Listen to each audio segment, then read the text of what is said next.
दोस्तों, राम जी के जीजा का क्या नाम था सुनिए। राम जी के जीजा कौन थे और उनका क्या नाम था सुनिए। नमस्कार दोस्तों, आपका फिर से स्वागत है मेरे किमी चैनल पर। दोस्तों, आज की कहानी में बताएंगे कि ऋषि श्रृंगी का जन्म कैसे हुआ था। महाभारत और रामायण काल के कई योद्धाओं और महापुरुषों के जन्म की घटनाएं बड़ी ही अजीबो तरह से हुआ इनका जन्म, जिनके बारे में सुनकर उन पर विश्वास करना बड़ा कठिन हो जाता है। परंतु देखा जाए तो वह युग ही ऐसे थे जिनमें सत्य और धर्म का स्थान बहुत ऊंचा था। इसी कारण और तपस्वी के तपोबल से अजीबो तरह से घटनाएं होना एक साधारण सी बात थी। उस समय ऋषि श्रृंगी मुनि अपने तपोबल से किसी भी अनहोनी को होनी में बदल सकते थे, अन्यथा उनके द्वारा कई बार ना चाहते हुए भी अजीबो सी घटनाएं घट जाया करती थी।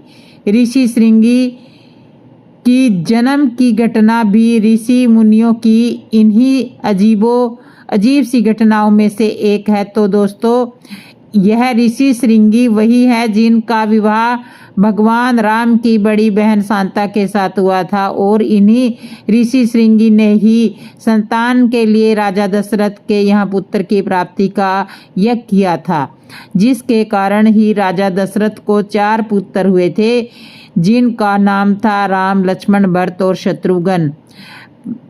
ये 4 पुत्र थे। तो दोस्तों, ऋषि श्रृंगी का जन्म एक हिरणी के गर्भ से हुआ था। कैसे हुई थी यह अनहोनी घटना, चलिए हम इसके बारे में जानते हैं। ऋषि श्रृंगी की जन्म की यह कहानी है। ऋषि श्रृंगी महात्मा विभाडक के पुत्र थे। महान महात्मा विभाडक ही बड़े तपस्वी थे। कहा जाता है कि विभाडक ऋषि के कठोर तप से देवराज इंद्र घबरा गए थे। उन्हें यह भय सताने लगा था कि कहीं विभाडक अपने तप के बल से उनका स्वर्ग का राज्य उनसे ना छीन ले। इसी डर से उन्होंने उर्वशी नाम की अप्सरा को उनका तप भंग करने के लिए पृथ्वी पर भेजा था।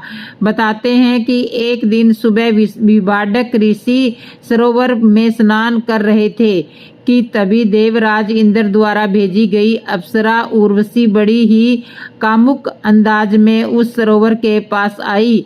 पानी में स्नान कर रहे विभाडक ऋषि की नजर जब उस कामुक उर्वशी पर पड़ती है तो उनके मन में भी काम वासना जाग उठती है, और इस कारण उनका वीर्य पानी के भीतर ही गिर जाता है। इस कारण विभाडक का तप भंग हो जाता है। इसी कारण से वह स्नान करके अपने आश्रम में लौट जाते हैं। विभाडक ऋषि के चले जाने के कुछ समय बाद एक प्यासी हिरणी उस सरोवर में पानी पीने के लिए आती है, तो वह हिरणी सरोवर के पानी के साथ विभाडक ऋषि के स्खलित हुए वीर्य को भी पी जाती है। इस कारण वह हिरणी गर्भ धारण कर लेती है।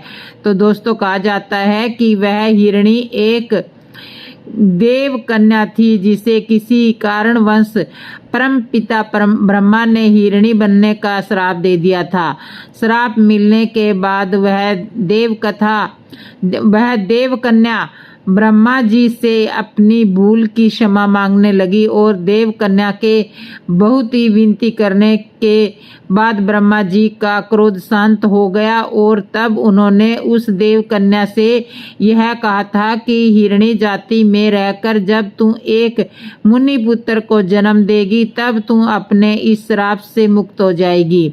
इसलिए समय आने पर जब उस गर्भवती हिरणी ने एक बच्चे को जन्म दिया तो वह ब्रह्मा जी के उस श्राप से मुक्त हो गई थी और हिरणी से फिर एक देव कन्या बन गई थी। परंतु बालक का जन्म होते ही एक हिरणी के गर्भ से हुआ परंतु बालक का जन्म एक हिरणी के गर्भ से हुआ था। वह इस कारण उस बालक के सर पर हिरण की तरह एक छोटा सा सींग उगा हुआ था। इसी सींग के कारण ही उसी बालक का नाम ऋषि श्रृंगी पड़ा था। दोस्तों, बताते हैं कि ऋषि श्रृंगी को जन्म देते ही जब वह देव कन्या अपने स्त्री रूप में आई तो वह अपने उस बच्चे को वहीं छोड़कर अपने देवलोक को चली गई। इस कारण से विभाडक को स्त्रियों से बड़ी घृणा हो गई थी। फिर विभाडक ने अपने हाथों से अपने उस पुत्र श्रृंगी का पालन पोषण किया था और उसे ब्रह्मचर्य का पालन करने वाला एक महान तपस्वी बनाया था। तो दोस्तों, रामायण और महाभारत काल की ऐसी और भी कई रोचक कहानियां हैं जिनके बारे में हम आपको अपने आने वाले वीडियो में बताते रहते हैं। और आप ऐसे ही यह कहानी थी एक हिरणी के गर्भ से जन्मे ऋषि श्रृंगी की। तो ये कहानी आपको कैसे लगी? और आप जाना मत, चैनल पे बने रहना, अभी आपको और भी कथा सुनाऊंगी। अशोक वाटिका में सर्प बनकर लंका से कौन मिलने आया था? रामायण का अनसुना रहस्य सुनिए। लंका की अशोक वाटिका में जब माता सीता ने अन्न जल का त्याग कर दिया था और प्राण संकट में थे, तब एक रहस्यमय सर्प उनकी रक्षा के लिए प्रकट हुआ। वह साधारण सर्प नहीं था। उसका आगमन न केवल सीता माता के जीवन से जुड़ा था बल्कि नाग पंचमी के पर्व की नींव भी उसी कथा में छुपी है। क्या आप जानते हैं कौन था वह दिव्य सर्प? कथा का आरंभ उस कालखंड से होता है जब त्रिलोक पर अंधकार छाया हुआ था, जब धर्म संकट में था और अधर्म अपने चरम पर था। लंकापति रावण अपने अहंकार और शक्ति के मंद में चूर छल से जगत जननी माता जानकी का हरण कर उन्हें अपने स्वर्गमयी लंका की अशोक वाटिका में बंदी बना चुका था। माता सीता जो पतिव्रता धर्म की साक्षात प्रतिमूर्ति थी, उन्होंने रावण के राज्य का एक कण भी स्वीकार करने से मना कर दिया। उन्होंने अन्न और जल का पूर्णतः त्याग कर दिया। उनका शरीर दुर्बल होने लगा पर उनका तप और तेज बढ़ता ही जा रहा था। वे अपने प्रभु अपने राघव के ध्यान में लीन थी और उनकी आंखों से बहती अविरल आंसुधारा में वियोग की अग्नि धधक रही थी। पृथ्वी कांप रही थी। देवता चिंतित थे और स्वयं सृष्टि के रचयिता ब्रह्मा जी का आसन भी डोलने लगा था। ब्रह्मलोक में एक गंभीर सभा का आयोजन हुआ।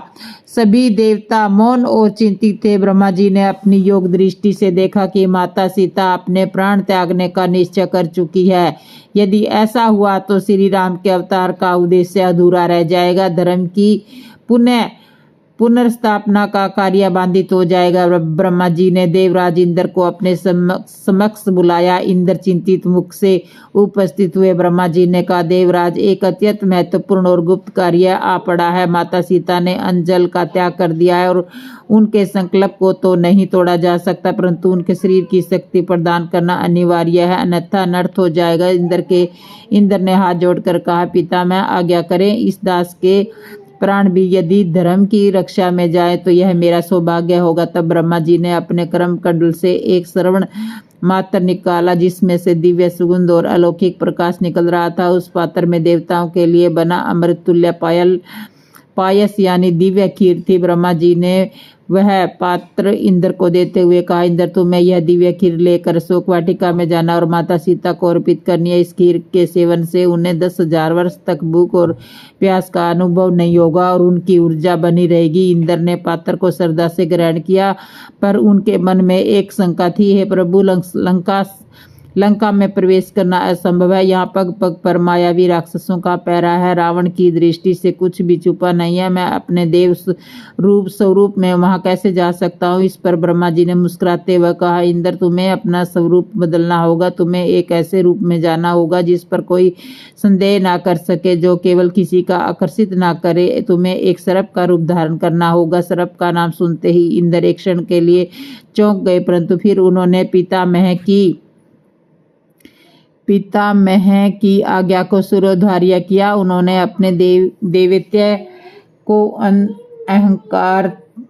देवत्य का अहंकार त्यागा। उन्होंने ऐरावत को विदा किया, अपने वृज को एक ओर रखा और अपनी समस्त शक्तियों का आग्रह करके एक सूक्ष्म तेजस्वी श्रवण को रक्षत की मिली जुली आभा वाले सर्प का रूप धारण कर लिया। उनकी आंखों से देवराज इंद्र का तेज था, पर शरीर एक साधारण सर्प का था जो भूमि पर रेंगने के लिए बना था। यह धर्म की रक्षा के लिए एक देवता का सबसे बड़ा त्याग और सेवा का संकल्प था। जब इंद्र इसी रूप से लंका की ओर अपनी यात्रा आरंभ की, यह यात्रा सरल नहीं थी। विशाल समुद्र को लांघना था। मार्ग में अनेक समुद्री दैत्यों का और मायावी शक्तियों ने उनको रोकने का प्रयास किया था, परंतु इंद्र अपनी दिव्य बुद्धि से और संकल्प के बल पर सभी बाधाओं को पार करते हुए लंका के तट पर आ पहुंचे थे। लंका की सुरक्षा अभेद्य थी। बड़े बड़े विकराल राक्षस द्वारा पहरा दिया जा रहा था। उनकी दृष्टि में एक पक्षी भी बचकर नहीं निकल सकता था, परंतु सर्प का छोटा सा और भूमि से सटा हुआ रूप इंद्र के लिए वरदान सिद्ध हुआ। वे चुपचाप किसी की दृष्टि में नहीं आए, घास और झाड़ियों में से चीरते हुए लंका के भीतर प्रवेश कर गए। उनका लक्ष्य था अशोक वाटिका, वह स्थान जहां माता सीता को रखा गया था। अशोक वाटिका अत्यंत सुंदर थी। उसमें संसार के दुर्लभतम पुष्प और वृक्ष थे, परंतु माता सीता के अशोक के कारण वह वाटिका भी श्रीहीन और उदास प्रतीत हो रही थी। चारों ओर त्रिजटा जैसी कुछ राक्षसियां को छोड़कर बाकी सभी कर्कश और भयानक राक्षसियां पहरा दे रही थी, परंतु जो निरंतर माता सीता को भयभीत करने का प्रयास कर रही थी। इंद्र अपनी माया से उन सभी पहरेदार राक्षसियों को मोहित कर गहरी नींद में सुला दिया। तब अब वाटिका में पूर्ण शांति थी। केवल माता सीता अपने आराध्या के ध्यान में मगन थी। इंद्र रूपी सर्प धीरे धीरे रेंगते हुए अशोक के वृक्ष के नीचे पहुंचे जहां माता सीता विराजमान थी। उन्होंने माता सीता के चरणों में स्पर्श जाकर विनम्रता से अपना फण झुकाया। माता सीता ने जब अपने समीप एक सर्प को देखा तो वे क्षण भर के लिए भयभीत नहीं हुई, क्योंकि उनका रक्षक स्वयं त्रिलोक का स्वामी हो जिसे उसे किसका भय। परंतु उन्होंने उस सर्प की आंखों में एक अद्भुत तेज, एक दिव्यता का अनुभव किया। उन्हें आभास हो गया कि यह कोई साधारण जीव नहीं है। इंद्र ने सर्प रूप में ही अपनी पूंछ से भूमि पर 3 अक्षर लिखे, राम। जैसे ही माता सीता ने अपने प्रभु का नाम भूमि पर अंकित देखा, उनकी आंखों से आंसुओं की धारा तीव्र हो गई और उन्हें विश्वास हो गया कि यह कोई दिव्य संदेश है। तब इंद्र ने अपने वास्तविक स्वरूप का एक सूक्ष्म दर्शन कराया और मानसिक रूप से अपना परिचय दिया। हे माता, मैं देवराज इंद्र हूँ। पिता मैं ब्रह्मा ने आपके लिए यह दिव्य खीर भेजी है। आपने अंजल का त्याग कर दिया है। आपका संकल्प पूजनीय है, परंतु धर्म की रक्षा और रावण के विनाश के लिए आपका इस धरा पर रहना आवश्यक है। कृपा करके इस खीर को ग्रहण करें और अपने शरीर को शक्ति प्रदान करें। पहले तो माता सीता ने इसे स्वीकार करने से मना कर दिया। उन्होंने कहा, देवराज, जब तक मेरे स्वामी मुझे यहाँ से मुक्त न कराते मैं एक कुछ भी ग्रहण नहीं करूंगी। मेरे लिए यह शरीर का कोई महत्व ही नहीं है। तब इंद्र ने बहुत अनुनय किया। उन्होंने श्री राम के कष्टों का वास्ता दिया और समझाया कि यदि उन्हें कुछ हो गया तो प्रभु राम पर क्या बीतेगी। इंद्र के बार बार समझाने पर उससे ब्रह्मा जी की आज्ञा मानकर माता सीता ने दिव्य खीर का कटोरा ग्रहण कर लिया और खीर ग्रहण करते ही उनके शरीर में एक अलौकिक ऊर्जा का संचार हो गया। उनकी भूख प्यास शांत हो गई और उनका मुखमंडल पहले से अधिक तेजस्वी और दमकने लगा। देवराज इंद्र को धन्यवाद दिया और समस्त सर्प जाति को एक महान वरदान दिया। माता सीता ने कहा, हे देवराज, आज आपने एक सर्प का रूप धारण करके मेरे धर्म और प्राणों की रक्षा किया। आपका यह उपकार मैं कभी नहीं भूलूंगी। आज के दिन जो श्रवण मास के शुक्ल पक्ष की पंचमी तिथि को यह तिथि नागों के सम्मान के लिए समर्पित होगी। आज से यह तिथि नाग पंचमी के नाम से जानी जाएगी। इस दिन जो भी मनुष्य श्रद्धा और मुक्ति से नागों की पूजा करेगा, उसे दूध अर्पित करेगा, उनके कुल की सर्प के भय से सदा रक्षा होगी। उनके परिवार में कभी अकाल मृत्यु, रोग, दोष, दरिद्रता का वास नहीं होगा। सर्प जाति आज से मेरे लिए पूजनीय हो गई है। यह वरदान सुनकर देवराज इंद्र कृतार्थ हो गए। उन्होंने माता सीता को प्रणाम किया और पुण्य सर्प का रूप धारण करके अदृश्य हो गए। यह समाचार जब देवों और महर्षि नारद के माध्यम से नागलोक पहुंचा तब वहां उत्सव का माहौल हो गया। नागराज वासुकी तय कक्रकोट पक्ष मध्याक्ष और शंकर कुकिल और अनंत नाग सभी ने इसे पूरी जाति का सम्मान माना। नागराज वासुकी ने एक भव्य सभा का आयोजन किया और घोषणा की, आज से श्रावण मास की पंचमी को दिन नागलोक का सबसे बड़ा पर्व होगा। इस दिन हम सभी नाग पृथ्वी पर किसी भी प्राणी को कोई हानि नहीं पहुंचाएंगे। यह हमारा संकल्प है। हम माता सीता के वरदान का सम्मान करेंगे और जो भी मनुष्य इस दिन हमारा पूजन करेगा हम उनके रक्षक बनेंगे। इस प्रकार देव और नागों के बीच एक पवित्र संबंध स्थापित हो गया, जिसका आधार बनी माता सीता की करुणा और इंद्र की सेवा। अब इस कथा का प्रवाह मनुष्यों के जीवन से जुड़ता है। सदियों बीत गई, त्रेता युग समाप्त हुआ, द्वापर युग आ गया और फिर कलयुग का आरंभ हुआ। नाग पंचमी का पर्व लोक परंपरा का हिस्सा बन गया। लोग इस दिन नागों की पूजा करते हैं, अपने घरों की दीवारों पर नागों के चित्र बनाते हैं और उन्हें दूध लावा चढ़ाते हैं। परंतु समय के साथ कुछ लोगों के मन में श्रद्धा कम होने लगी है। वे इसे केवल एक औपचारिकता मानने लगे हैं। ऐसी ही एक कथा मध्य भारत के एक गांव की है, जहां एक धनी किसान रहता था। उसके 2 पुत्र थे और 2 बहुएं थी। बड़ी बहू आधुनिक विचारों की थी और इन परंपराओं में विश्वास नहीं करती थी, जबकि छोटी बहू अत्यंत धार्मिक और श्रद्धालु थी। नागपंचमी का दिन आया। छोटी बहू ने सुबह सुबह स्नान करके नाग देवता की बाम्बी नाग का निवास पर जाकर पूजा की, दूध चढ़ाया और अपने परिवार की रक्षा के लिए प्रार्थना की। वहीं बड़ी बहू ने इसे अंधविश्वास कहकर उसका उपवास उड़ाया और उस दिन खेत में हल चलाने चली गई। हल चलाते समय हल का नकुला सिरा एक बाम्बी में जा घुसा और वहां सो रहे नाग के बच्चों की मृत्यु हो गई। क्रोधित नागिन ने जब यह देखा तो उसने बदला लेने के लिए प्रतिज्ञा की। उसी रात नागिन उस किसान के घर आई और एक एक करके किसान उसकी पत्नी और दोनों बच्चों को डस लिया। जब वह बड़ी बहू को डसने के लिए आगे बढ़ी तो वह भय से कांपने लगी। तभी नागिन की दृष्टि छोटी बहू पर पड़ी, जो अभी भी पूजा के स्थान पर बैठी हुई थी, नाग देवता का ध्यान कर रही थी। नागिन ने उसे देखा और रुक गई, क्योंकि छोटी बहू ने सुबह ही पूरी श्रद्धा से नागों की पूजा की थी। छोटी बहू ने जब अपने परिवार को मृत पाया तो वह बिलक बिलक कर रोने लगी और नागिन के समक्ष हाथ जोड़कर खड़ी हो गई। उसने कहा, हे नाग माता, मुझसे और मेरे परिवार से जो भी अपराध हुआ है उसके लिए मैं क्षमा मांगती हूँ। कृपा करके मेरे परिवार को जीवन दान दे। उसकी सच्ची भक्ति और आंसू देखकर नागिन का क्रोध शांत हो गया। उसने कहा, तुम्हारी पूजा और श्रद्धा के कारण मैं तुम्हें अभय दान देती हूँ, परंतु तुम्हारी जेठानी के कर्मों के कारण यह अनर्थ हुआ है। तब छोटी बहू ने नाग देवता को दिया गया माता सीता का वरदान याद दिलाया और प्रार्थना की। नागिन का हृदय पिघल गया। उसने अपने विष को वापस खींच लिया और किसान का पूरा परिवार पुनर्जीवित हो गया। उस दिन के बाद से उस पूरे गांव में नागपंचमी का पर्व दुगनी श्रद्धा और विश्वास के साथ मनाया जाने लगा। लोगों ने समझा कि यह केवल एक परंपरा नहीं बल्कि एक वचन है, एक संकल्प है जो धर्म की रक्षा से आरंभ हुआ था।